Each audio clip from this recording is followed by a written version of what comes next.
huge assistant art director. So he gave this guy, this really hungry production designer, very little money and said, we are shooting we're shooting on location. We are on there. So we don't have to build sets. You just have to make the areas we're in look good.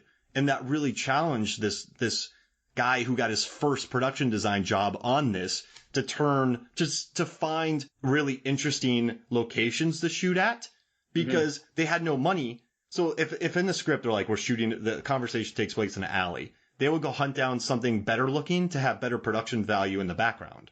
So like, it's kind of crazy. When I first watched this movie, I didn't really appreciate it. And I enjoyed this movie. I had fun with it. But then when I learned more about it, the production limitations, I mean, $20 million nowadays is nothing, really. I mean, some movies are out there shooting with 250 mil, 200 million with huge base camps. So once again, I can never, ever, ever hate on this movie or dislike this movie. There's a couple choices that are funky, but once again, I just think it's a really neat thing to watch because they made some really unique decisions to stretch that budget, to make sure that people enjoy it, to make sure the popcorn value is there. And I don't know. And that's what it is. Yeah. It's so usually, sit down to watch a movie for our podcast. My wife is like, okay, I'll go watch something else but I sat down and watched this and she's like, oh, I think I might like this. And so she watched it with me and she was like, yeah, this is a good movie. It was just like a fun popcorn movie. So it's a very enjoyable movie. Like I said, there's just some neat choices. Now, Mark, I got a question for you in regards to budget before we get to your favorite moment of the movie. Did John Cena get paid for this movie? Or was he because it's WWE Studios, was it worked into his contract so his salary didn't come out of the overall budget? Did that help the budget as well? Well, I think you would so for me working on these films, there is a certain scale you have to pay an actor. So unless it's in his contract where he did a negotiation where they extend his stay and they give him 2 movies. Like for a lot of wrestlers, The Miz, they're like, you can be in Marine 4. Like, we'll give you that. And I'm sure that they give him money for it, but that's a great question. I mean, you guys are you guys are wrestling fans. How big was Cena in this time? Oh, he was the number one guy. He's top guy. Him at his APAC. Oh, so he was number one in this time. So he got paid, but it was probably. But I think when they do the contracts, they'll say movies because here's the thing, and Steve Austin has said this a couple times on his podcast that he didn't get paid much more than scale to be in those movies, but he'd be in a movie every 4 or 5 years to keep his medical insurance. Well, yeah, because union. Because there's no medical insurance for wrestlers. But if you're in a movie, even through the WWE Studios, then you get to be part of the union, and then you get the health benefits. So that's why he would do it. And he said they just pay him scale, but it was made up for it because he got all the health care. They couldn't have paid him much. Simply, I mean, Aidan Gillen, he didn't get paid much. Ashley Scott didn't get paid much. He couldn't have gotten, because I'm telling you, everything is on screen. Obviously not all 20 million, because someone to craft services, yada yada. But every available dollar is Cena on screen. Cena on screen. And usually in you this can't movie. see him. Yeah, and once again, I just love it. So yeah, I think they probably paid him scale. So favorite moment. What is it? Favorite moment. Okay, favorite moment. Like the opening chase scene when he's driving after no, that's not it. I mean, when he's dropping from the building, it's got to be the exploding helicopter jump into the pool. You can't see me move, because I love pool jumps and I love exploding helicopters. And yeah, I'll say that because it's just audacious. And you know what's interesting about 12 Rounds? A lot of the movie, it's clearly not believable, but when he slides down from the cable, he asks for gloves first. When he's driving around, there's the laws of physics involved. Right. When he's there seems to be physics in this world. This isn't the fast world. But I'm telling y'all, they dropped 200 feet into a 6-foot pool, and we're fine. No, there was something happening there, and even like the idea of they're in the helicopter. I'm like, are they going to get parachutes, or where are they going to go? And then you see the pool, you're like, they're not gonna. And then they do it. You're like, okay. Because I felt comfortable then. I've been here, done that. I like it. The thing that I wondered the most about that scene, though, even more so than the pool jump, is Like, did learning how to fly a helicopter, is that part of like nurse training that Ashley Scott's character would have gone through that I wasn't aware of? Like, she was flying a helicopter, wasn't she? I love that wrinkle about her too. I was like, I don't know why she's flying this. I thought maybe I didn't know she was a doc. I guess I never paid attention to her career, so maybe she could have been in the military before her past life. But she got in that thing flying it.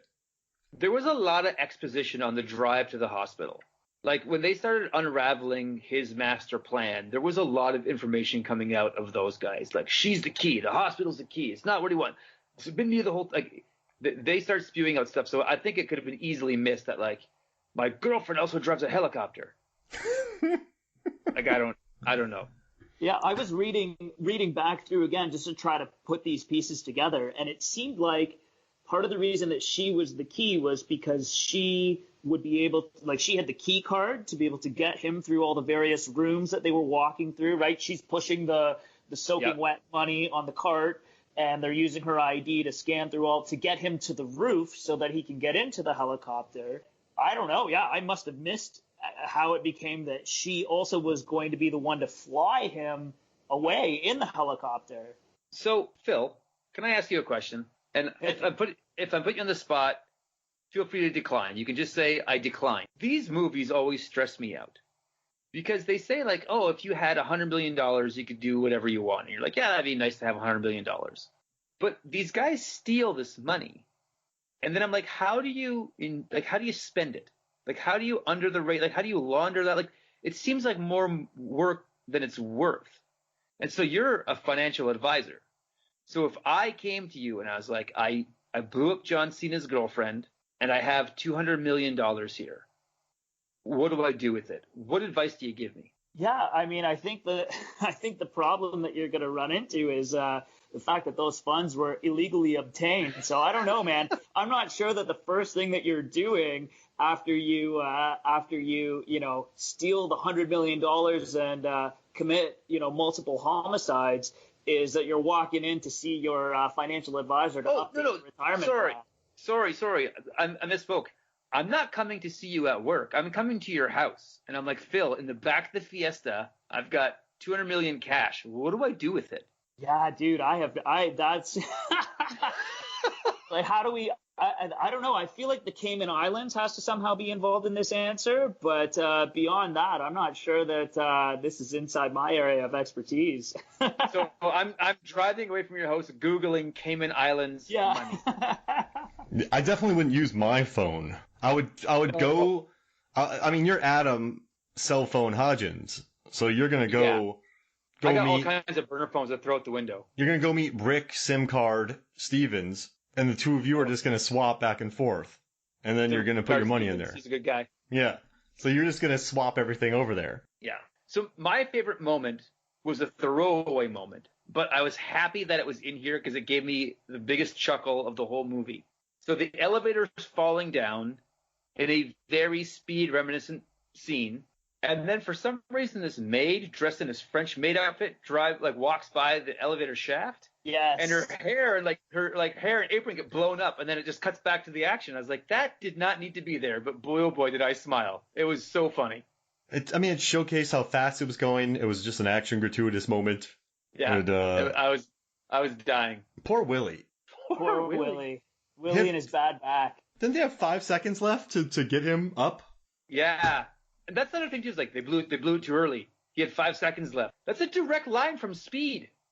But listen, Speed was derivative of other films. I mean, there had always been bad guys hatching plans where you got to stop and do that. So I think I don't like picking on 12 rounds for being derivative, because that means we have to talk about every movie being derivative of something else. I'm not making fun or speaking bad about it. I'm just talking about it because it's there. Yeah. If I made a movie, George Lucas would be like, "You just made Star Wars. What are you doing?" I'm like, "I'm sorry. I wanted to make a lightsaber movie." You made Force Awakens? Lucas. Yeah. I'm like, I made The Last Jedi, but I did some different things. Can we, not to, again, also accuse it of being derivative, but can I ask you guys a question? The metaphor of 12 rounds, or the whole concept of the idea of this game that Jackson and John Cena are playing here. Yes, sir. what are the rules of this game? I had the hardest time. I was trying to figure out whether this is like the Amazing Race. Is this a metaphor for them having a boxing match and they're going 12 rounds? Is this Calvin Ball and Aiken's just making up the rules as he goes? Like, I had the hardest time. It was like, okay, rounds 1 and 2, they're already done. I blew up your house and your car. Rounds 10 and 11, you took my associate, so I'm gonna kill your best friend. I felt like Jackson was just making these rules up as he went. Like, clearly he's never played this game and strung any other detective along in the past, right? Like, this is the first time he's ever done this. Because there's no hard and fast rules. He never says no cops. Because he's rolling around with an army for the longest period of time. No cell phones. Don't tell anybody. He says he's kidnapped Ashley Scott almost immediately. There's zero. It's kind of a anarchy, these 12 rounds. I think the answer, Phil, is that we have to watch 12 rounds 2 starring Randy Orton and then 12 rounds 3 starring Dean Ambrose and see if they tighten up their game a little bit. Yeah, I think that's a good call, because I don't know, if it were me, like, that would be my first question if I were Danny here. I'd be, okay, we're playing a game, and if I win the game, then you're going to release my girlfriend. Okay, what are the rules of the game? What am I? I'm a real rule follower, right? That's why I didn't want to help you launder. I didn't want to help you launder the money earlier, Adam, because again, I just that'd be a little bit outside the rules. So I'd be really wanting to get what are the parameters here, and it really just seemed like pure anarchy, absolutely. And I was just thinking about this too. People talk about the Joker in Dark Knight being anarchy, but this is a Joker who, I did the math, built that cash pyramid. Like, he figured out the bottom layer, top layer, third layer. That's all math involved. And forklifts, and nothing about his plan was anarchy. In this one, to take out the ferry, so it had to be at the exact time when it was going towards that group of people. And Cena, I guess he knew Cena would fail long enough to see the electrical grid to drive into it. I mean, there's a lot of chance going on with these 12 rounds. Do you think he even thinks it's going to work? Is he just shocked that Cena just keeps doing all this stuff? I guess he has his girlfriend, but yeah, but I think the 12 rounds is just a smoke show, right? Yeah, but what if he doesn't blow out that power? So what if to stop the ferry, they just put a large wedge under it? They'd never see it coming. He's like, oh, that worked. Oh, hey, cool. And then the power stays on. Yeah. How does he pivot from that? Does he just blow it up?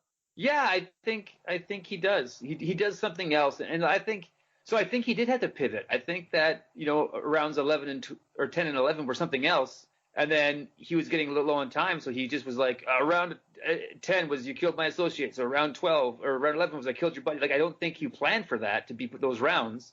Yes. I think he was just running with what he had, and he's like, oh, I'm at the money now, so let's just speed this thing up a little bit. And I think you're exactly right. The whole purpose of his plan, right, was I got to get the people out of where the money is held, and then I got to have Cena knock the power out on this block so that I can sneak in there. And he's like, okay, so by round 12, the plan will be complete. And then it happened at round 9, and he was like, okay, I guess I got to make up a few more rounds here just to try and stick. I promised him 12 rounds from the beginning. Yeah. All right, rock, paper, scissors. That's how they get one round in. I have nothing left. Here's this one. And, I have a bomb set to, yeah. So I wrote down, the first one's the house, the second one's Molly, the third one's the fire station, where I meet John Cena's brother for a little bit. And then the safety deposit box, the 2 pounds of explosives, and then the photos, Willie, elevator. Then you have the bus, or not the bus. Yeah, the bus. And then the stopping of the train, and then it just jumps ahead really quick. Yeah. So we were watching this in our bedroom, my wife and I went to get a snack, and I came back, and I was like, did I fall asleep? Did you fast forward it? Because it seems like a lot of rounds have passed. So I backed it up, and I was like, oh no, it's just we're just ticking along here pretty quickly. I really think, though, that what they were going for here from a storyline perspective is the boxing metaphor, there were a few sort of throwaway lines about like, okay, so this round